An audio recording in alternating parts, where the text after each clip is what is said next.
online at near.ie and on air across northeast Dublin. 90.3, this is Near FM.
Yes, indeed. It is the Near FM sessions. That was Mr. JJ Treanor. That was Hilltop Kids. And that is from the new EP, an exclusive, a world exclusive for the Near FM sessions. That's from the new EP, ATM. JJ, welcome to the show, my friend. Thank you for having me. Absolute pleasure. Love the new EP. Thanks a million. Yeah, it was a world exclusive just for you guys. So, we love it. Yeah, released today, and you played the first opening track off the EP. So yeah, excellent. Good to hear. Tell us, what was it like making it? Well, I suppose it's something I've been doing in the background for quite some time now. I really a couple of the tracks I started on about a year or two ago, and I've been just kind of working away at them over the last while, and it was only in the last couple of months it started to come together, and I had the idea, okay, you know what, I'm going to release this as an EP, because I've always kind of just been recording in the background while I was working in other bands and doing bits and pieces. But I suppose this was the first time I thought, well, you know what, I'm going to actually go ahead with this and actually put an EP together and release it. So here we are. Good man. What was it like? Was it scary doing the whole thing solo on your own? Because I remember you from Low Level X. That's right. Yeah. You're old veterans of the Near FM sessions. The old gang, yeah, that's right. Yeah, so this is not my first time here, but it's actually a good point to bring up because it's a completely different experience. Because I can't hide behind the guys, particularly Warren, because he was a great singer. So I'm a bit more vulnerable now. I'm out on my own, but I still see the guys. They're doing their own thing now, and actually I still play with Warren a bit. But it's a different experience now doing your own thing because at least kind of with other people in a band, you kind of, as a saying, you know, 2 heads are better than one, or in that case 4 heads are better than one. You know, everyone has their own contribution, whereas it's just myself. All the creative energy's coming from me, so it could either be fine or else maybe there's no one there to call me up on bad things, you know. So but I suppose I can just argue with myself, you know. Hey, listen, there was very, very little bad. There was no bad things in that album whatsoever, and I'm sure that you've covered them very well. If there was, I did. I gave myself a grilling, you know. It's like, yeah. What's that like? It's kind of like you give yourself a hard time instead of, because you know the way it is in a band. People go, listen, come here. You're not playing that right, or you're not doing this right, or, you know, sing up higher, or you're playing the wrong chord at the wrong time. Is it kind of like you look at yourself and go, stop doing that? I actually had a falling out with myself. We didn't talk for about 6 months. Yes, yeah, that could happen. It was awkward, you know, because we lived together, and it was kind of, I would keep running into myself every morning, you know.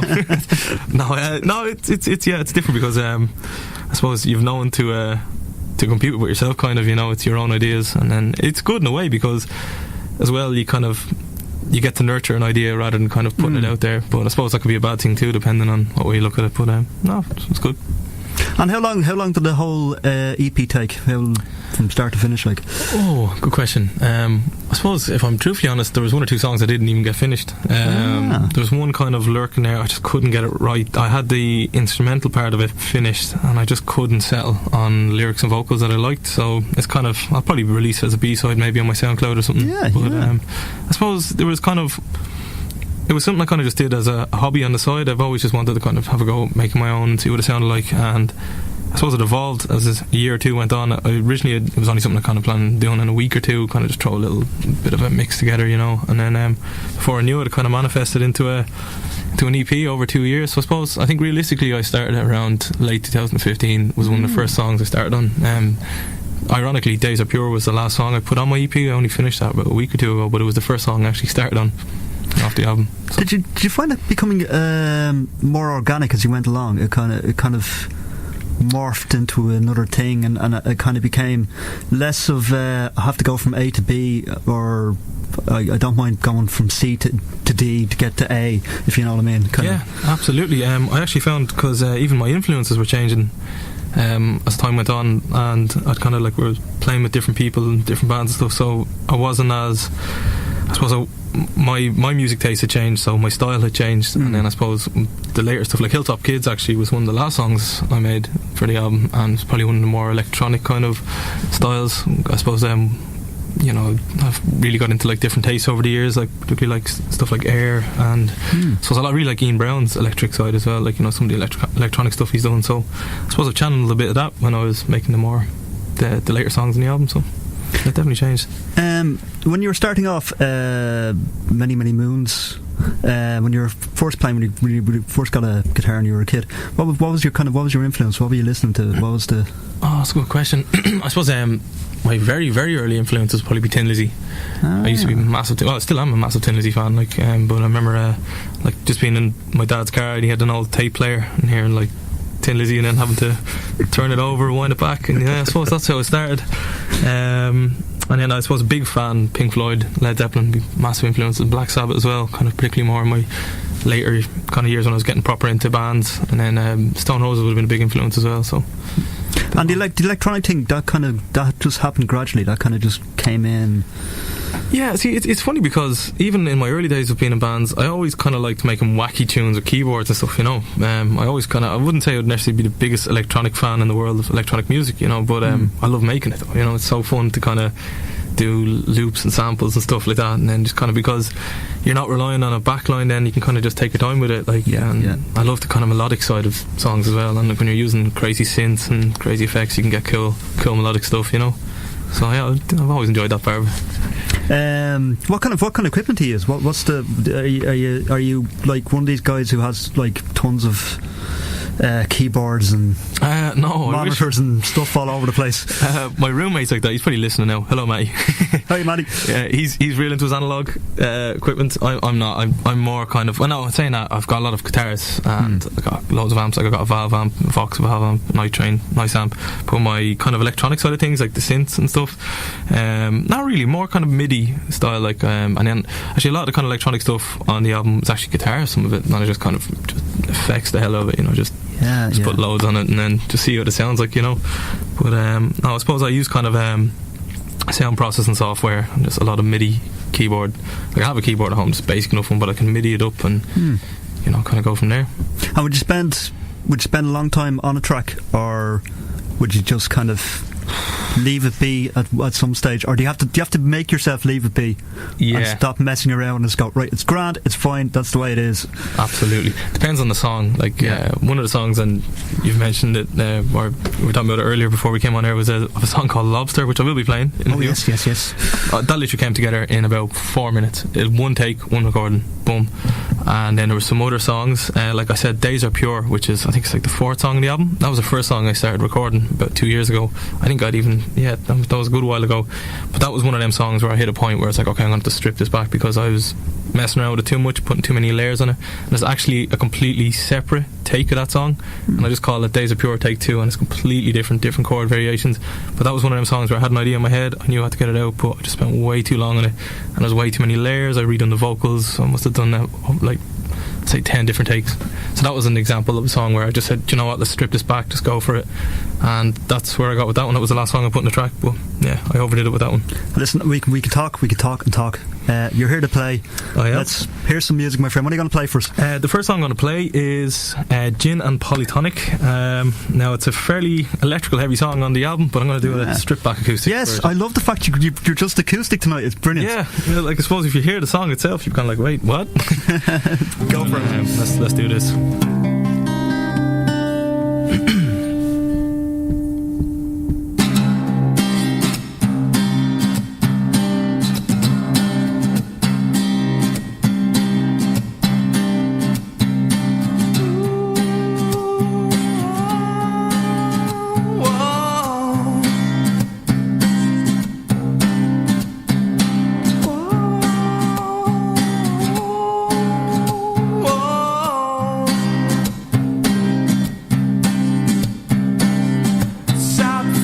My life away, the kind of haze that would last for days.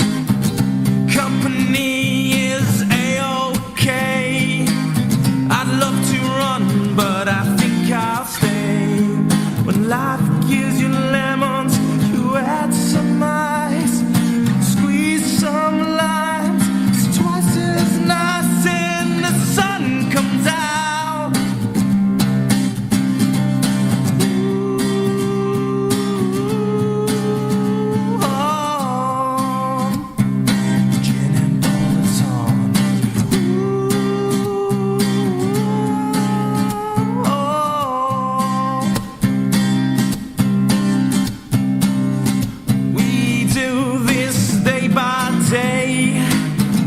That's a polytonic way.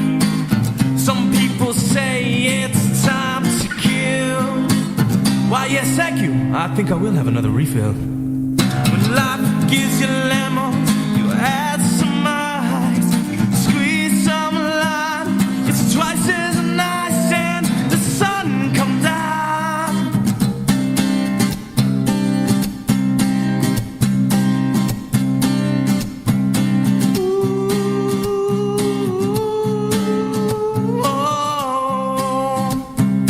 Gin and Polytonic.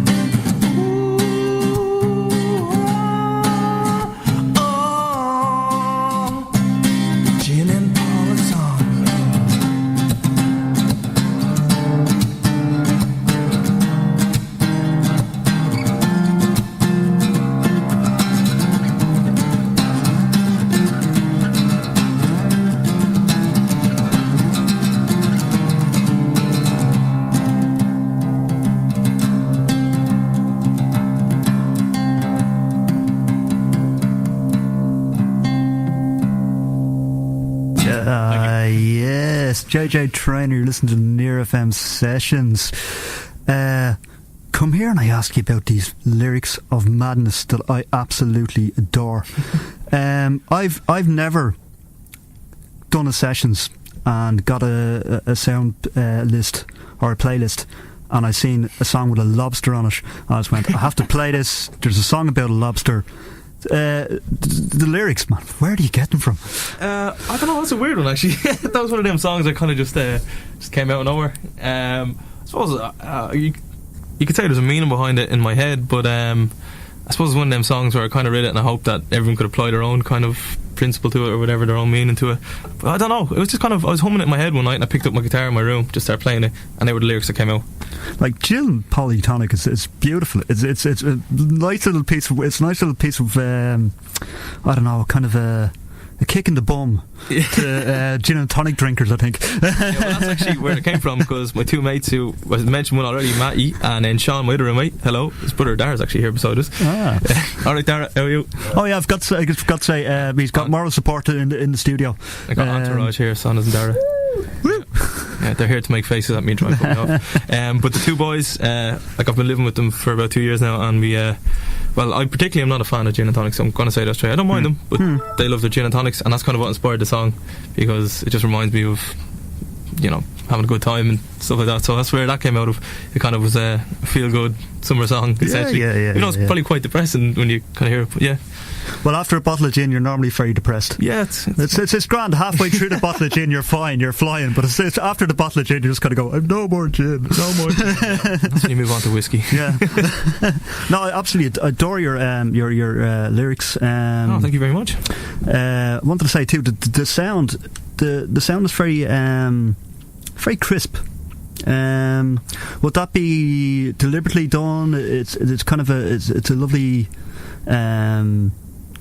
For electronic kind of stuff, it's very crisp sound. Yeah, I suppose that's probably down to, I suppose, for years I was playing in bands, so it would be kind of more acoustic recordings. Well, you know what I mean, like it wouldn't be kind of electrical equipment, it would be more using mics, dynamic mics, compressors or whatever, or condenser mics. So I suppose the kind of years I spent trying to get a good sound with guitars and drums and vocals and stuff, I've kind of brought that experience across into making electronic music. I suppose you could call it electronic music, but I suppose the principles I learned from kind of recording bands and stuff, because we did a lot of our own DIY recording. So if I showed you some of my early stuff from I recorded in my kitchen like years ago in my mum's kitchen, you definitely wouldn't be calling it crisp now, that's for sure. But I suppose practice makes perfect, and then I suppose as the years have gone on as well, I've built up better equipment, like recording equipment, so that makes a big difference as well, you know. So yeah, so that's really it, it's just practice, I suppose. Practice makes perfect. How's the gigging going? Have you got gigs lined up, or is this something that you want to do? Do you want to put this out on the road?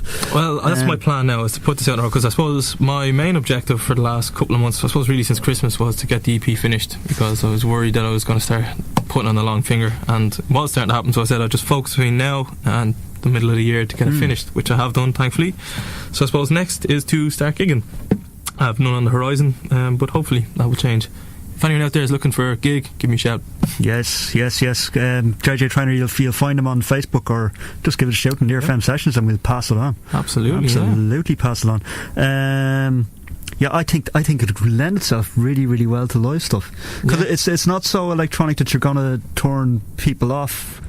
I think you'll keep the fan base. Is that something that's very important to you? Is keeping the fan base as well? Yeah, I suppose so. Yeah, I don't want to put anyone off. Well, as I kind of said, even when I put the album up, it's probably not everyone's cup of tea. I don't think everyone will like it, but I suppose the objective for me when I started recording it was to make something that I kind of like, you know, something right down the middle. Yeah. And if people like it and they continue to listen to it, fantastic. That's all I want. I just want people to listen to it and enjoy it. If they don't, that's no problem with me, because really at the end of the day I just made it for myself. So if people like it, that's a plus. Was that fun, just knowing that you're making this for yourself? Yeah, 100%, because there's no pressure on it. Like I wasn't doing it to try and, you know, smash box offices or get in the charts or, you know, and like that. It was just, I wanted to make music. It was fun, it was a hobby, and I did it, and I'm kind of glad I did it now, you know. But if people enjoy listening to it, great. I want to talk to you, talk about fun. I love, you just showed me the cover. I think it's brilliant. Oh, the album cover, the album cover, the ATM in the middle of nowhere. Yeah. Was there a meaning behind that, or was it just kind of? I don't know. I suppose it just kind of came to me. I was like, I'd love the idea of seeing an ATM literally in the middle of nowhere. So I played around with a few ideas. I took a few pictures. That picture actually I showed you. So if anyone sees the album cover, anyone from Swords will probably be able to recognise that. Yes. It's the Valley or the Jacko, depending on what you call it. But we have it's a little trail through it. But I took a few different areas, like kind of wilderness, and I just found that one and little bit of botch photoshopping and put a ATM machine in there, and yeah, many a virginity was lost down that lane. Absolutely. That's what it stands for. that's what it means. Listen, play us another track, sure. What are you going to play for us? I'm going to play Lobster. You're going to play Lobster? I'll give it a go. I love it. Let's get a little tune up there. Do it. It's a bit sad. Oh, nice. Okay, so this is I don't know, this is a strange one, but anyway, let's give it a go.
Lobster. Yep.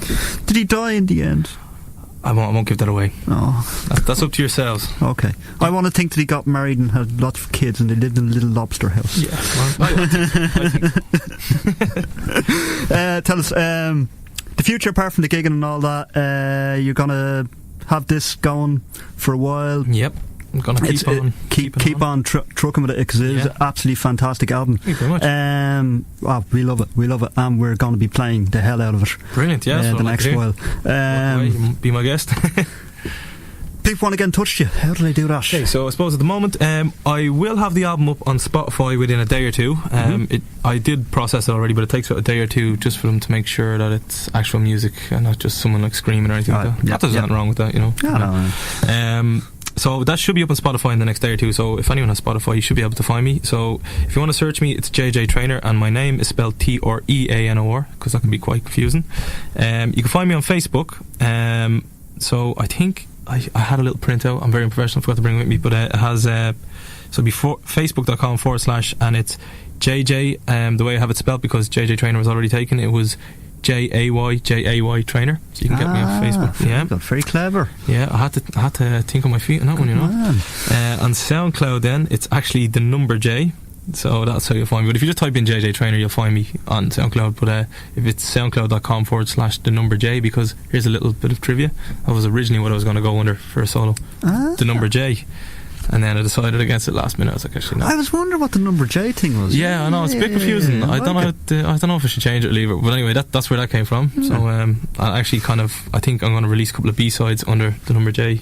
Just the stuff I didn't get to put in this album. But that's a brilliant idea. I love that alter ego dude going out there doing his own thing. The B-sides, robbing on my music. Yeah. It's me.